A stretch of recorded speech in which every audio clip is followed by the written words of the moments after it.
Nobody can stop this flow. Hallelujah. Hallelujah. Praise Lord. హల్లెలూయా.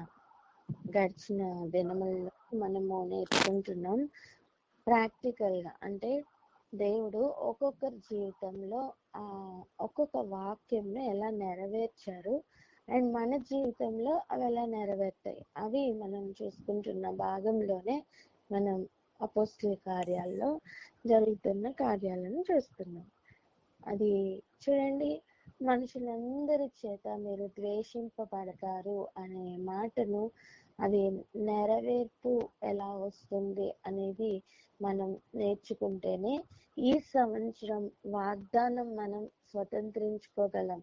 మనకి ఈ సంవత్సరం దేవుడిచ్చిన వాగ్దానం ఏంటండి? ఈ రోజుల ఎదుట మాట్లాడినట్లు మీకు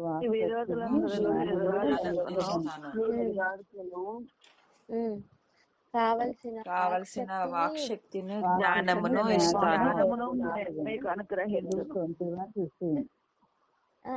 వాక్శక్తిని జ్ఞానమును దేవుడిస్తానన్నప్పుడు మనం ఇవన్నీ కూడా ఒక ప్రయాణం చేయకుండా మనం ఆ వాక్శక్తి గురించి కానీ ఒక జ్ఞానమును గురించి కానీ మనం తప్పుగా అర్థం చేసుకునే అవకాశం ఎంతైనా ఉంటుంది. దేవుడిస్తానన్న వాక్శక్తి, దేవుడిస్తానన్న జ్ఞానం ఎటువంటిది, అది ఎలా, ఏ సందర్భాల్లో ఎవరు ఎలా గుర్తుపడతారు, ఎలా జరుగుతుంది, మనకి ఎలా అర్థమవుతుంది, ఎవరెవరు మన పితరులు దృష్టాంతాలుగానే మనకి ఉన్నారు. ప్రతి తరం వారు మనకి రికార్డెడ్ గా ఉన్న కొంతమందిని గురించి మనం చూస్తున్నాం. అవన్నీ కూడా మనం నేర్చుకోవడానికే దేవుడు రాయించారని, వారి జీవితంలో నెరవేరిన అనేకములు మన జీవితంలో కూడా నెరవేర్తాయని, మరి ముఖ్యంగా ఇశ్రాయేల్ కాలంలో వారికి కొత్తగా వచ్చిన వారి కొరకు యుద్ధం నేర్పించడానికి దేవుడు శత్రుశేషమును ఉంచారట. అలా వారికే నేర్పించడానికి దేవుడు ఉంచితే మనకి కూడా ఉంచుతారని మనం నేర్చుకుంటూ వస్తున్నాం. మంచిది. మనం ఈరోజు దేవుడు నమ్మాం, దేవుడి నామంను మనం స్వీకరించాం, తర్వాత ఆయన నామం గురించి నిలబడుతున్న అనుభవంలోకి వెళ్తున్నాం అన్నప్పుడు ఒక మనస్తత్వం మనం కలిగి ఉండాలని నేర్చుకున్నాం. అది ఎటువంటి మనస్తత్వం?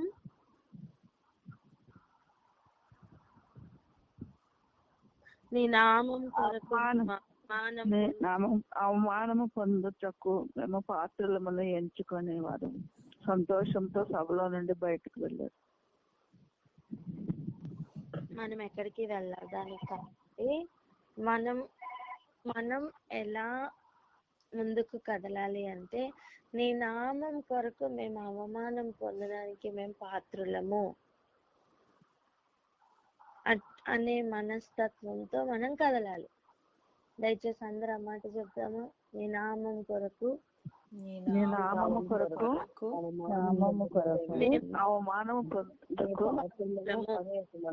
పాత్రలమని ముందుకు వెళ్ళాలి.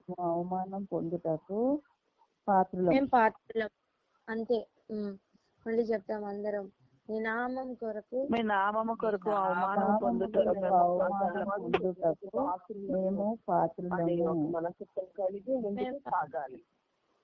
మేము పాత్రులం. ఓకే, ఈ మనస్తత్వం మనం కలిగి ఉన్నప్పుడే మన ప్రయాణం ముందుకు సాగుతుంది.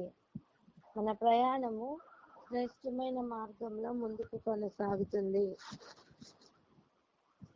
ఆ దినాల్లో వాళ్ళు ఎన్నో వ్యతిరేకతల్ని రుచి చూశారు, ద్వేషింపబడ్డారు, ప్రజల చేత వారు గణపరచబడ్డారు, అధికారుల చేత ద్వేషింపబడ్డారు, దూషింపబడ్డారు, అవమానపరచబడ్డారు, అనవసరంగానే సమాజంలో నిలబెట్టారు వారిని.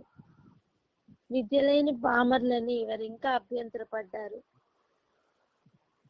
జరుగుతున్న సూచక్రియలను బట్టి, మహత్కార్యాలను బట్టి ఇంకేమీ మాట్లాడలేక వారిని బెదిరిస్తున్నారు, కొట్టిస్తున్నారు. చేసిన మేలును బట్టి కొట్టిస్తున్నారు. అవన్నీ కూడా కలిగి ఉన్న నామంను బట్టి కలుగుతున్న అవమానంలో వాటన్నిటికీ కూడా మేము పాత్రులమే అని ఎంచి వారు కదిలిన తర్వాత జరిగిన కార్యం, ఆ దినముల్లో శిష్యుల సంఖ్య చాలా విస్తరిస్తూ ఉన్నది. అనేకులు విశ్వాసంలోనికి చేర్చబడ్డారు. ఆఖరికి చాలా మంది యాజకుల్లో కూడా విశ్వాసంకు లోబడ్డారట. చూడండి, అపోస్తల కార్యాలు 6వ అధ్యాయం 7వ వచనం. అపోస్తల కార్యములు 6వ అధ్యాయం 7వ వచనము. దేవుని వాక్యం ప్రబలమై శిష్యుల సంఖ్య యెరూషలేములో బహుగా విస్తరించెను, మరియు యాజకులలో అనేకులు విశ్వాసమునకు లోబడిరి. ఆమేన్. శిష్యుల సంఖ్య విస్తరిస్తుంది. వారికి మనస్సులో శిష్యుల సంఖ్య గురించి యేసు ప్రభు ఆరోహణం అయ్యేటప్పుడు ఇచ్చిన మాట వారికి గుర్తుందండి. ఏం చెప్పారు? మీరు సర్వలోకమునకు వెళ్ళి నాకు శిష్యులనుగా చేయమని చెప్పారు. ఎవరిని? అందరిని, ప్రజలందరినీ. ఎవరు నమ్ముతారో వారి వలన ఈ సూచక్రియలు జరుగుతాయని చెప్పారు. సో వారికి ఉన్న బాధ్యత, అప్పగింపబడిన పని ఏంటి అంటే సర్వలోకమునకు వెళ్ళి సర్వ సృష్టికి కూడా వారు సువార్తను ప్రకటించడం అనేది వారికి అప్పగింపబడిన బాధ్యత. యేసు ప్రభు వారు ఆరోహణమై వెళ్లే ముందు ఆకాశం మీదను భూమి మీదను సర్వాధికారం నేను పొందాను, ఇప్పుడు మీరు సర్వలోకమునకు వెళ్ళి సువార్తను ప్రకటించమని చెప్పారు. ఒకప్పుడు అదే శిష్యులను పిలిచి మీరు నశించిన ఇశ్రాయేలీల దగ్గరికి తప్ప ఇంకెక్కడికి వెళ్ళొద్దని చెప్పారు. సమరయుల ప్రాంతంకి కానీ అన్యజనుల ప్రాంతంలో కానీ అడుగులు పెట్టొద్దని చెప్పారు. అటువంటి ప్రభు మరణించి తిరిగి లేచి ఆరోహణమయ్యే ముందు నేను సర్వలోకం మీద అధికారం పొందాను, ఆకాశం భూమి మీద సర్వ అధికారం పొందాను కనుక మీరు సర్వలోకమునకు వెళ్ళి సువార్తను ప్రకటించమని చెప్తూ మనుషులందరినీ కూడా శిష్యులనుగా చేయమని చెప్పారు. మరి ఆ పనిలోనే కొనసాగుతూ ఉన్నారండి. అందుకే శిష్యుల సంఖ్య ఏమైందట?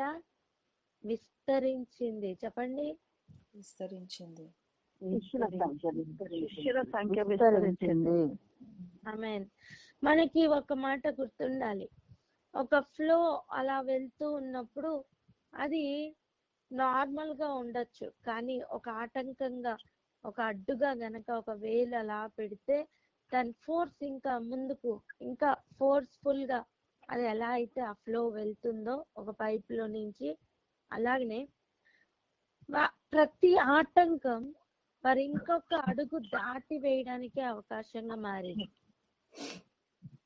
ప్రతి అవమానం వారిలో ఇంకా కసిని పెంచింది. వారు భయపడిన వేళ, వారు చెదరగొట్టబడిన వేళ ఇంకా ఇంకా ఇంకా ఎక్కువగా వారు కదలడానికి, ఇంకా ఎక్కువ ప్రాంతాలకి చేరడానికి వాళ్ళకి ఉపయోగపడింది. వారిని భయపెట్టిన కాలం, అవకాశమే లేకుండా, కలవడానికి అవకాశం లేకుండా ఉన్న కాలం, వాళ్ళు పత్రికలు ఒకరి నుంచి ఒకరికి రాసుకొని పంపించుకుంటే భయంతో వణుకుతో చెరసాలలో నుండి వాళ్ళు పత్రికలు రాసుకొని సంఘానికి పంపించుకుంటే ఆ పత్రికలు ఇదిగో 2000 సంవత్సరాల తర్వాత మనకి ఉపయోగపడుతున్నాయి. అంటే అర్థం, ఏది జరిగినా అది ప్రభు ఒక ఉన్నతమైన ఉద్దేశం కలిగి ఉన్నారు కనుకనే ఒక ఆటంకం అనేది వస్తుంది. నీకు అడ్డుగా ఏదైనా ఒక విషయం, ఒక సిచ్యువేషన్ అడ్డుగా వచ్చిందా, నువ్వు దాటడానికి నీ శక్తి అంతా కూడగట్టుకొని కాళ్ళు చాపి దాటుతావు చూసావా, అర్థం నీ ఎబిలిటీస్ అన్ని కూడా స్ట్రెచ్ అవుట్ అవుతున్నాయని అర్థం. ఆమెన్. ఆమేన్. ఆమేన్. ఆమేన్. ఆమేన్. ఎంతమందికి అర్థమవుతుంది? అర్థమవుతుంది.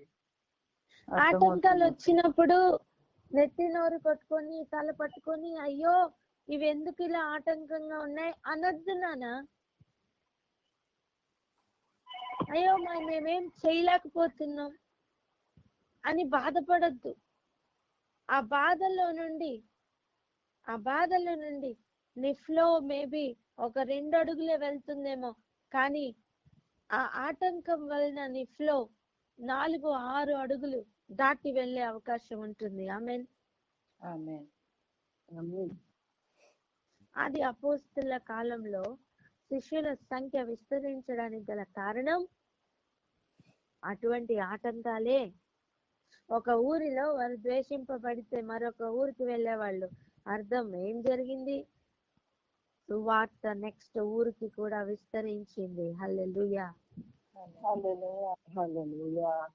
ఒక ఊరిలో అంటించిన లేదా ఆ అగ్ని అది ఊరంతా వ్యాపించేది, కానీ అది నెక్స్ట్ ఊరికి ఇంకా త్వరగా వెళ్ళడానికి అవకాశంగా మారేది. ప్రతి ఆటంకం అలాగనే ఉండేది. ఆ కాలంలో వారికి తెలుసో తెలీదో మనకి తెలీదు, కానీ జరిగిన కార్యంను గనుక మనం గమనించగలిగితే అలాగనే నెరవేర్చబడింది. కనుక ఈరోజు మనం అర్థం చేసుకోవాల్సిన విషయం, ఆయన నామం నిమిత్తం అవమానం పొందుటకు మనం పాత్రులం. ఆయన నామం నిమిత్తం ఏదైనా సరే ఒక ఆటంకం వచ్చింది అంటే అది విస్తరించడానికే గుర్తని మనం ఈరోజు గుర్తుపట్టాలి. ఆమేన్. ఆమేన్. ఆమేన్. ఆమేన్. అనేక శ్రమలు ఆ కాలంలో వచ్చాయి, కానీ శిష్యుల సంఖ్య విస్తరించింది.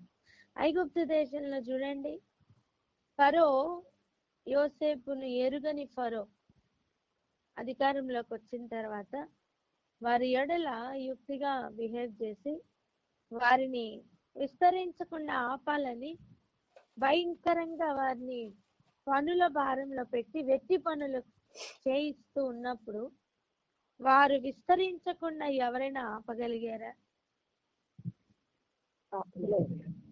లేదు. వారు శ్రమ పెట్టిన కొలది వీళ్ళు విస్తరించారట. చెప్పండి ఎలా? వాళ్ళు శ్రమ పెట్టిన కొలది విస్తరించారు. శ్రమలు పెట్టిన కొలది విస్తరించారు. అలాగనే అపోస్తల కార్యాల్లో కూడా వారి శ్రమను అనుభవిస్తున్న కొలది వాళ్ళు విస్తరించారు.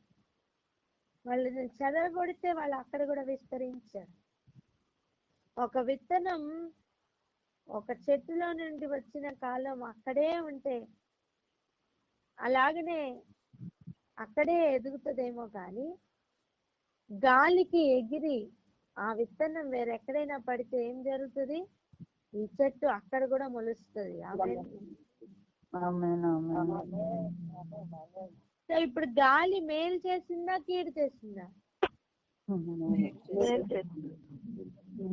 మేలే చేసింది. కానీ ఆ విత్తనం ఆ గాలికి ఎగిరిపోతున్నప్పుడు ఆ చెట్టుకి ఆ విత్తనానికి ఒక ఎడబాటు, అప్పుడు బాధగానే ఉంటది. ఎక్కడికి వెళ్ళిపోయిందో తెలియదు, ఆ విత్తనం ఏమైపోతుందో తెలియదు అన్నట్టుగా అనిపిస్తుంది. ఆ గాలి విసిరి కొట్టేటప్పుడు ఆ విత్తనానికి భయం వేయేస్తుంది, అన్నీ జరుగుతాయి. కానీ అది చేర్చబడవలసిన స్థలానికి చేర్చబడిన తర్వాత అది విత్తబడి ఒక వృక్షంగా మళ్ళీ మారుతున్నప్పుడు చాలా సంతోషంగా ఫలములు ఇవ్వడానికి అవకాశంగా మారుతుంది. అదే విధంగా నీ పరిస్థితులు నిన్ను చెదరగొడుతున్నాయా? నీ పరిస్థితులు నిన్ను ఇబ్బందిగా మారుస్తూ గాలి విసిరినట్లుగా ఏం చేయాలో తెలియకుండా అలా విసిరినట్టుగా ఇబ్బంది పెడుతున్నాయా? నమ్మునానా అది నువ్వు ఫలించి అభివృద్ధి పొందడానికి అని. ఆమేన్. ఆయన నామం నిమిత్తం ఫలించకుండా, ఆయన నామం నిమిత్తం నిలబడకుండా ఇక వ్యర్థమే. ఇప్పుడు చెప్పండి, ఆయన నామం నిమిత్తం వచ్చిన గాలి మేలే అని. ఆయన నామం నిమిత్తం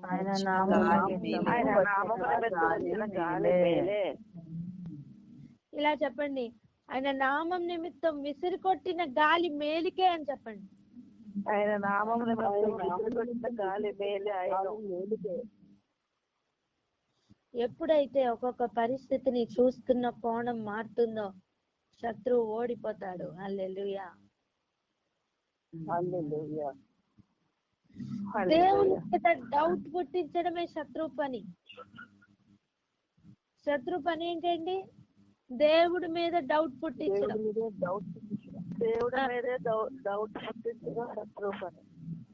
ఒక మాట చెప్తా చూడండి. ఆది కాండంలో అవం దగ్గరికి వచ్చినప్పుడు వస్తున్న మాట ఏంటి? ఇది నిజమా? సో ఫస్ట్ వాడు చేస్తున్న పని ఏంటయ్యా అంటే, ఇది నిజమా, ఇది కరెక్టేనా? డౌట్, ఒక రకమైన డౌట్ పుట్టించడమే అపవాది పని. ఎవరి మీద? దేవుని మీద. కానీ ఎప్పుడైతే పరిస్థితుల్ని చూస్తున్న కోణం మారి ఒక విశ్వాసంతో కదులుతామో, నమ్మకత్వం పెరిగి విశ్వాసంతో దేవుడు ఏ పరిస్థితిని ఎలా చేసినా అది నా మేలుకే, అది నేను విస్తరించుటకే, అది నేను ఫలించుటకే అని నిశ్చయితతో కదులుతామో, ప్రతి సిచ్యువేషన్ లో కూడా దేవుడు మహిమపరచబడతారు, అపవాది ఓడిపోతాడు. ఆమేన్.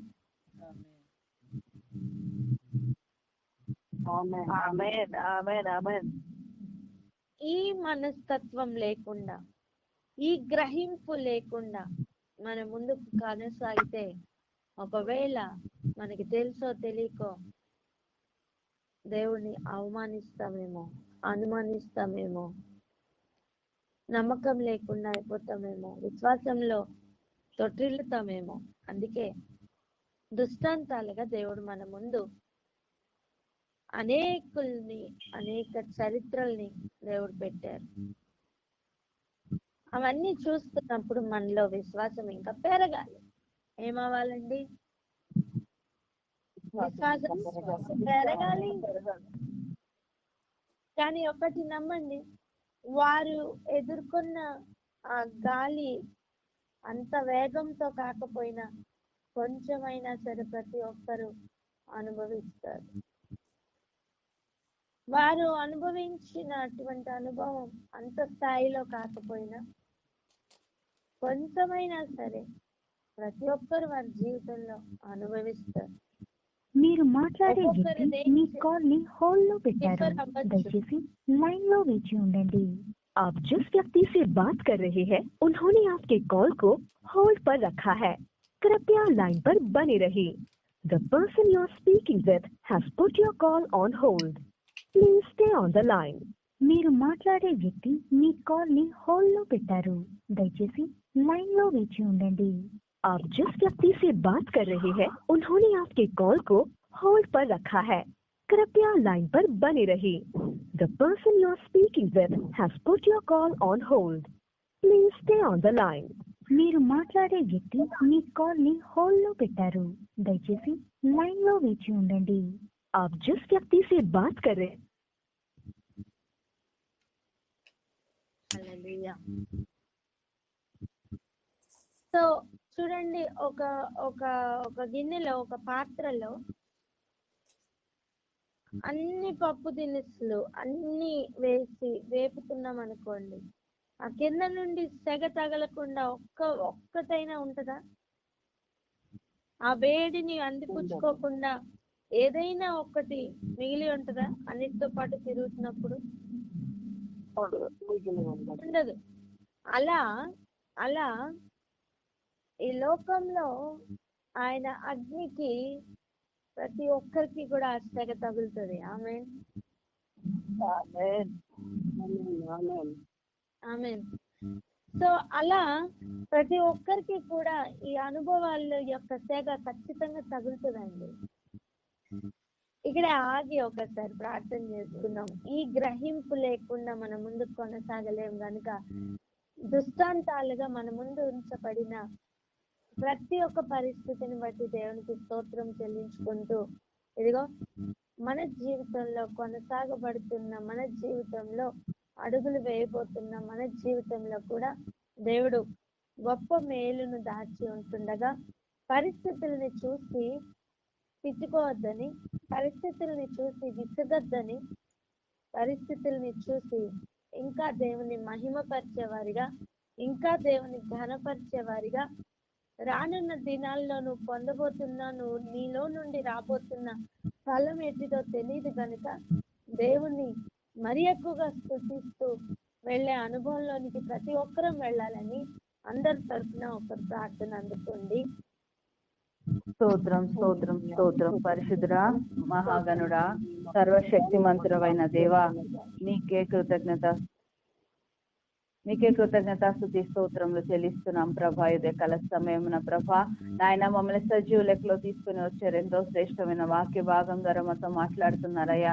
అవును నా తండ్రి యేసయ్య, నీ నామము నిమిత్తము నాయన యేసయ్య మేము నా తండ్రి యేసయ్య అవమానము పొందుటకు మేము పాత్రులము అని నాయన యేసయ్య మీరు మాతో మాట్లాడి ఉన్నారు. నీకే స్తోత్రం ప్రభా, నీకు స్తోత్రములు నాయన. ఈ నామము నిమిత్తము నాయన యేసయ్య మేము ఎటువంటి పరిస్థితులు గుండా వెళ్ళినప్పటికీ అవి క్షేమకరమేనని ప్రభా, అవి ఇంకనూ నాయన నీ సువార్తను ప్రబలం పరచుటకేనని ప్రభా నాయన విస్తరించుటకేనని, ఇంకా ఫోర్స్ గా ప్రభా నీ సువార్త ప్రబలం ఒకటకని నాయన యేసయ్య నీ నాయన నీకు స్తోత్రములు నాయన.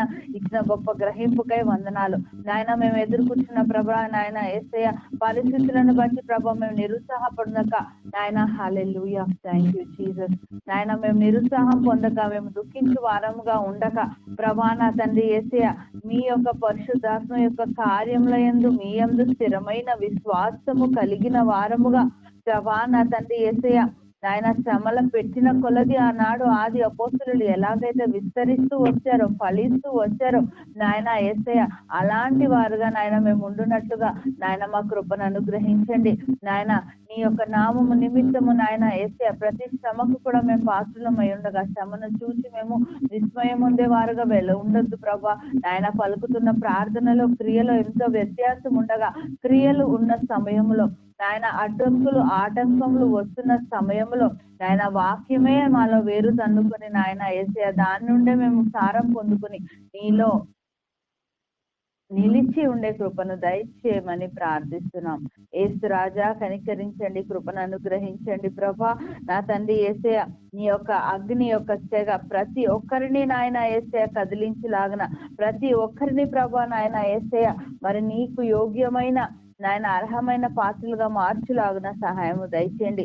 అట్టి విశ్వాసమును నాయన యేసయ్య నాయన యేసయ్య మాలో పెంచండి. అట్టి ఆ యొక్క పరిశుద్ధాత్మ యొక్క గాలి యొక్క అనుభవంను కొంచెమైనను నాయన మాకు అనుగ్రహించమని ప్రార్థిస్తున్నాము నాయన. ఏ రోషముతో, ఏ ఉత్సాహముతో ప్రభు, ఏ వేగముతో నాయన ఆనాడు అపోస్తలులు నాయన యేసయ్య ప్రయాణించారో నాయన యేసయ్య అలాంటి వేగము, ఆ ఉత్సాహము నాయన శ్రమలలో ప్రభా నాయన యేసయ్య ఆ ఆనందము మాకు దయచేయమని నాయన. చిన్న మందగా చేరినని నాయన నీ పాదంలో చెంత చేరినమేమో నాయన ప్రార్థిస్తుండగా నాయన మమ్మల్ని ఆలకించి మాకు సహాయం దయచేయమని యేసునామమున ప్రార్థిస్తున్నాం తండ్రి, ఆమేన్. ఆమేన్ ఆమేన్ ఆమేన్. ఆమేన్ ఆమేన్. దయచేసి కొంతమంది ఫోన్ లో నుంచి శబ్దాలు భయంకరంగా వస్తున్నాయి, దానికి మ్యూట్ లో పెట్టుకోండి. మీ గ్యాడ్జెట్స్ వలన వస్తున్న ఒక రకమైన గాలి శబ్దం ఉంటుంది, ఇప్పుడు సెట్ అయింది. Thank you. ఇక చూడండి, శిష్యుల సంఖ్య అట విస్తరిస్తూ ఉన్నదట. వారిని ఆపాలని, వారిని భయపెట్టాలని ఎంత బంధించినా వారెవరు కూడా ఆపలేకపోయారు. వారు విస్తరించకుండా ఎవరు ఆపలేకపోయారు. చూడండి, 4వ అధ్యాయంలో ఒక్క కుంటివాడు బాగుపడితేనే అంతగా వారిని నిలబెట్టి ఆరా తీసి, ఈ నామం నిమిత్తం మీరు ఎవరికి కూడా ఏమి చేయకూడదు, సువార్త ప్రకటించకూడదు, ఈ నామం నిమిత్తం మాట్లాడకూడదు అని బెదిరించారే. మరి అలా ముందుకు వచ్చినప్పుడు ఈవెన్ పేతురు యొక్క నీడ తగిలితే కూడా స్వస్థతలు జరుగుతూ అనేకులు మేలు పొందుతూ ఉన్నప్పుడు మరి ఆ అధికారులు కానీ వాళ్ళందరూ కూడా ఫాలో అయ్యి ఉండరా? ఏం జరుగుతుంది, వీళ్ళు ఎలా కదులుతున్నారు అని నిఘా పెట్టరా? పెట్టి ఉండరా? చెప్పండి. పెట్టి ఉంటారు. ఇంకా ఎక్కువగానే ఫాలో అయ్యి ఉంటారు. అంతమంది ఫాలో అవుతున్నా సరే వీరు కదలకుండా, వీరు విస్తరించకుండా, వీరు అభివృద్ధి పొందకుండా ఎవరైనా ఆపగలిగారా? ఆపలేకపోయారు.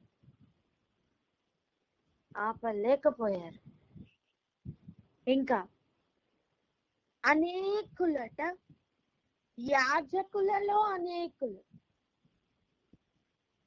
విశ్వాసం లోపలికి వచ్చారు కాదు, విశ్వాసంకు లోబడిరి. అంటే విశ్వాసంకు లోబడని వారు కూడా ఉన్నారనే కదా అర్థం.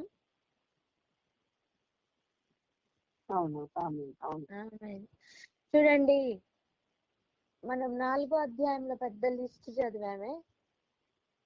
వారందరూ కూడా విశ్వాసంకు లోబడని వారు, వాక్యమునే చేత పట్టుకున్నారు, యెహోవా గురించే మాట్లాడతారు, బలులు అర్పిస్తారు, యెహోవా గురించే బోధిస్తారు, కానీ విశ్వాసంకు లోబడని వారు. శిష్యుల సంఖ్య విస్తరిస్తున్నప్పుడు విశ్వాసమునకు లోబడిన వారుగా కొంతమంది మారారు. కొంతమంది కాదు, వాక్యం చెప్తున్న సత్యం అనేకులు విశ్వాసమునకు లోబడ్డారు. యేసు ప్రభు ఉన్న కాలంలోనే యేసు ప్రభుని పట్టుకోవాలని చూసినప్పుడు గుర్తుందా? యేసు ప్రభుని పట్టుకోవాలని చూసినప్పుడు పరిసయ్యుల్లో ఒకడైన, బోధకుల్లో ఒకడైన, ఉపదేశకుల్లో ఒకడైన నికోదేము జస్ట్ కొంచెం పాజిటివ్ గా యేసు ప్రభు గురించి మాట్లాడిన వెంటనే వారు ఏమన్నారు? నువ్వు కూడా వాళ్ళలో కలిసిపోయావా అని అన్నారా? గుర్తుందా అండి? నువ్వు కూడా గలిలయుడు అయిపోయావా అని వాళ్ళు ఇంకా ఒక వ్యతిరేకతను చూపించినట్లుగా మనం చూస్తున్నాం. అలా యాజకుల మధ్యలో కొంచెం యేసుప్రభు వైపు మాట్లాడితే వారి మధ్యలో డిఫరెన్సెస్ వచ్చేసేవి. వారు వీళ్ళని పక్కన పెట్టేసేవారు. వీళ్ళు కూడా గలిలయలో కలిసిపోయారని చెప్పి వాళ్ళని పక్కన పెడుతూ ఉండేవాళ్ళు. అలా వాళ్ళ మధ్యలో వాళ్ళకి చాలా వ్యతిరేకతలు వచ్చేవండి. మీరు ఒకసారి కొంచెం ఆలోచన లోపలికి ముందుకు వెళ్ళి చూడండి. నార్మల్ ప్రజలు విశ్వాసంలోకి లోబడితే వాళ్ళకి అంత ప్రెషర్ ఉండేది కాదేమో, కానీ యాజకులు వేరుపడుతున్నప్పుడు వారు పొందుకుంటున్న ప్రెషర్ చాలా ఎక్కువ, వ్యతిరేకతలు చాలా ఎక్కువ. అప్పటి వరకు వారందరూ సమాజంగా ఉండేవారేమో, కానీ విశ్వాసంకు లోబడుతున్నప్పుడు వాళ్ళందరూ కూడా వెలివేయబడిన స్థితిలోనికి వెళ్ళిపోతారు.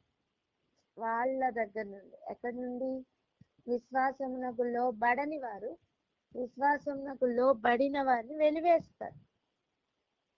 నేను అంటున్న విషయం ఏంటంటే, విశ్వాసమునకు లోబడడానికి సిద్ధపడిన యాజకులు వాళ్ళ తల్లిదండ్రుల చేత, వాళ్ళ స్నేహితుల చేత, వాళ్ళ బంధువుల చేత, మనుషుల చేత వాళ్ళు ద్వేషమును అనుభవించి ఉంటారు. హల్లెలూయా, హల్లెలూయా. ఆ పెనంలో వేగుతున్న ఆ ప్రతి గింజ కూడా ఆ సెగను ఎలా అనుభవిస్తుందో అలా ఈ అగ్ని వేయ వచ్చి తిని అని చెప్పినప్పుడు 2-3కి వేరుపడిన అనుభవం వారు కూడా పొందే ఉంటారండి. విశ్వాసంకు లోబడుతున్న అనుభవంలో 2-3 వేరుపడిన అనుభవం ప్రతి ఒక్కరు వారి వారి స్థాయిలో పొందుతారు. ఎంతమందికి అర్థమవుతుంది? అర్థమవుతుంది. హల్లెలూయా. పరిస్థితులను గ్రహించే వివేకము ప్రతి ఒక్కరికి పుట్టును గాక. ఆమేన్.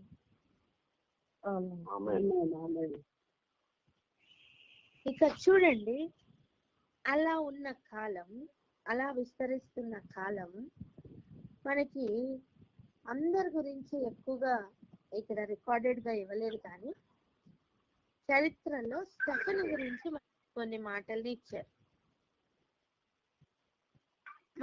8వ వచనం 9వ వచనం చదువుదామా? అపోస్తుల కార్యంలో 6వ అధ్యాయము 8-9 వచనాలు.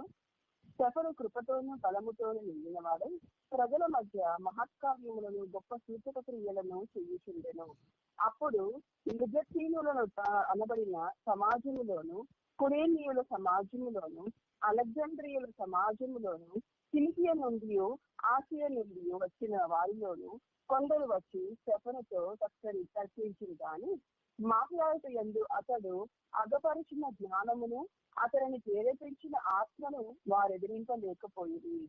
చాలండి. స్టెఫెను కృపతోను బలంతోను నిండిన వాడు ఏం చేస్తున్నాడట? ప్రజల మధ్య మహత్కార్యాలు, గొప్ప క్రియలు చేస్తూ ఉండేవాడట.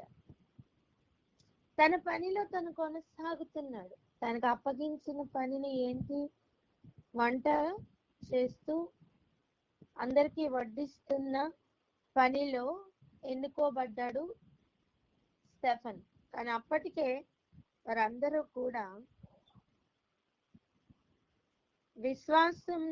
విశ్వాసంతోనూ పరిశుద్ధాత్మతోనూ నిండుకున్నారు అని వారి గురించి సాక్ష్యం ఇస్తున్న లేఖనం ఉంది. చూడండి 5వ వచనంలో, ఈ మాట జనసమూహం అంతటికి ఇష్టమైనందున వారు ఏం చేశారండి?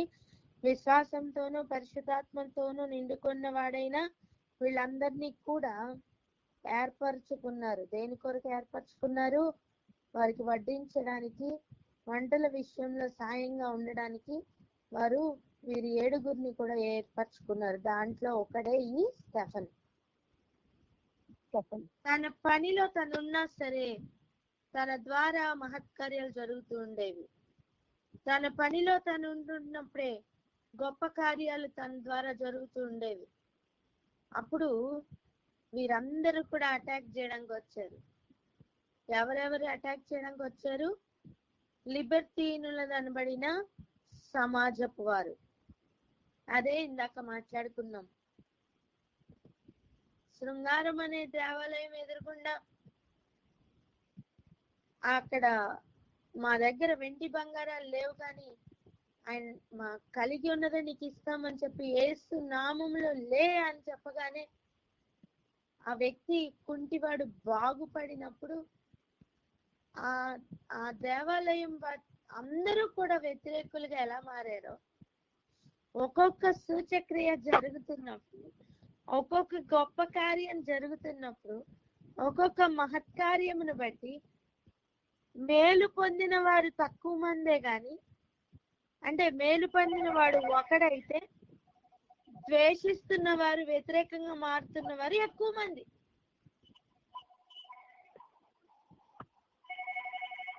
ఒక కుంటివాని మేలు నిమిత్తం వ్యతిరేకంగా నించున్న వాళ్ళు ఎంతమంది అండి? ఒకరా ఇద్దరా? మొత్తం అందరూ వ్యతిరేకులుగా మారిపోయారు కదా. మొత్తం అందరూ వ్యతిరేకించారు. అలా మరి స్టెఫన్ ఇన్ని కార్యాలు చేస్తే తనకు ఎంతమంది వ్యతిరేకంగా వచ్చారో చూడండి. ఇప్పుడు ప్రతి సమాజం వాళ్ళు కదిలొచ్చారండి. కురేనీల సమాజపు వారు వచ్చారు అంటే కురేనీయుల్లో మేలు ఏదో జరిగిందని అర్థం. ఆమేన్. అర్థం చేసుకున్నాం. అలెక్సాండ్రియల సమాజం మందిరంలో నుండి వచ్చారు తర్కించడానికి అంటే అక్కడ ఏదో మేలులు జరిగాయనే అర్థం. వాళ్ళు సూచక్రియలకి, మహత్కార్యాలకి ఎలా మారిపోతున్నారంటే వ్యతిరేకంగా మారిపోతున్నారు. ఎలా చెప్పనా? ఆయన చూడండి, ఆయన గొప్ప కార్యాలను బట్టి ఆయన స్తుతించాలా. ఆయన గొప్ప కార్యాలను బట్టి తరం వెంబడి తరంకి ఆయన గొప్ప కార్యాలను వివరించాలా. అలా కాకుండా ఏం జరుగుతుందంటే ఒక్కొక్క గొప్ప కార్యానికి ఆ సమాజం వారందరూ కూడా వ్యతిరేకంగా మారిపోతున్నారండి. నేను అంటాను, ఆ రోజు ఈ రోజు కూడా అదే జరుగుతుంది.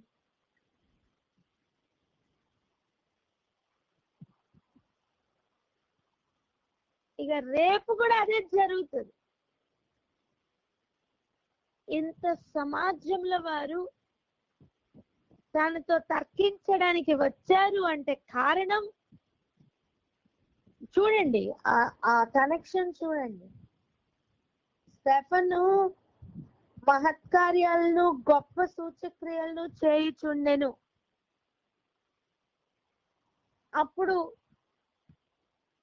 తనకి గొప్ప పేరు వచ్చెను అని ఉందా?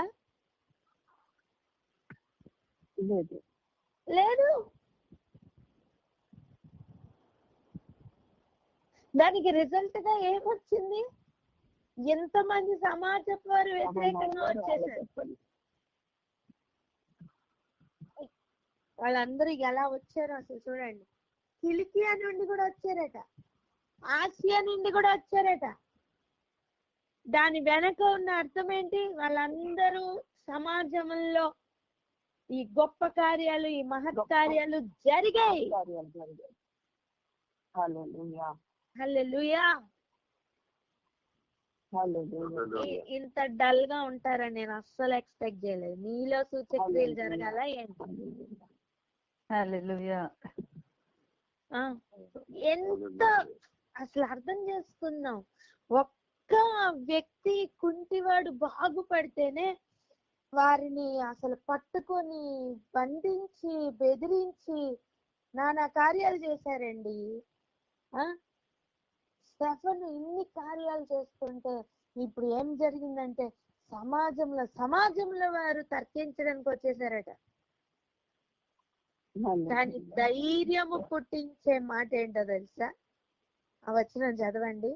వాళ్ళు తర్కించిరి కానీ మాటలాడుటయందు అతడు అగపరిచిన జ్ఞానమును, అతనిని ప్రేరేపించిన ఆత్మను వారు ఎదిరింపలేకపోయిరి. హల్లెలూయా. ఇంత సమాజం వారు ఇంతమంది కలిసి వచ్చిన మాట్లాడుట యందు తాను అగపరిచిన జ్ఞానం, తనను ప్రేరేపించిన పరిశుద్ధాత్మ, దీన్ని చూసినప్పుడు వాళ్ళు ఎదిరింపలేకపోయారట. హల్లెలూయా. ఈ సంవత్సరము ఆదిలో దేవుడిచ్చిన వాగ్దానము శత్రువులు ఎదురాడుటకు కాదనుటకు వీలు కాని అటువంటి జ్ఞానం దేవుడు ఇస్తాను అంటే దాని అర్థం ఇదిగో ఇలా ఆ కాలంలో ఒక్కొక్క కార్యమును బట్టి వ్యతిరేకంగా మారిన సమాజపుల వారు వచ్చి తర్కించడానికి నిలబడినప్పుడు మాట్లాడుటకు తాను అగ్గపరిచిన జ్ఞానం ఉందే అటువంటి జ్ఞానం. ఇంకా చూడండి, తనను ప్రేరేపించిన పరిశుద్ధాత్మ మీదకి వచ్చినప్పుడు వారికి వాక్శక్తి అనుగ్రహించబడెను. దేవుడిచ్చిన వాగ్దానం. నీ నోటికి మాటలు రావేమో, నిజమే. 10 మందితో మాట్లాడలేవేమో, నిజమే. చాలా ఆలోచనలు ఇలా వచ్చేస్తూ ఏది మాట్లాడాలో తెలియకుండా ఉన్న అనుభవంలో ఉన్నావేమో, నిజమే. కానీ నమ్మకంగా విశ్వాసంకు లోబడి చూడు, వాక్యానికి లోబడి చూడు, యేసు నామమును ఒప్పుకోవడానికి సిగ్గుపడకు. సమాజం వారు ఏమనుకుంటారో, నేనున్న పియర్ గ్రూప్ నన్ను వదిలేస్తారేమో, నేను ఆయన ఒప్పుకుంటే వీళ్ళందరి దగ్గర నుంచి వ్యతిరేకతను అవమానంను అనుభవించాలేమో అని భయపడకు. ఇవన్నీ ఉంటాయి, అదే సరి అయిన మార్గం.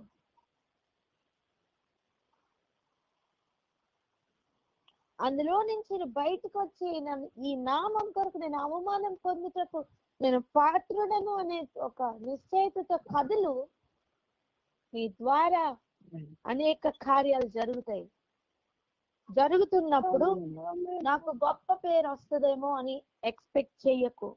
ఒక్కొక్క కార్యముని బట్టి వారందరూ కూడా వ్యతిరేకంగా మారుతారు. కానీ ఎంతమంది ఎదురుపడి వచ్చినా నిన్ను ప్రేరేపించిన పరిశుద్ధాత్మను ఎవరు ఎదిరించలేరు. ఆమేన్.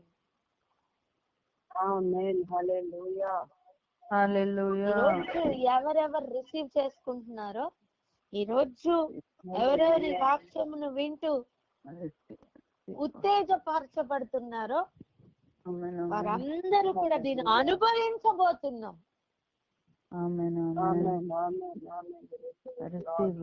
ప్రార్థన చేసుకుందాం అక్క. Hallelujah. Thank you lord. Thank you father. స్తోత్రం.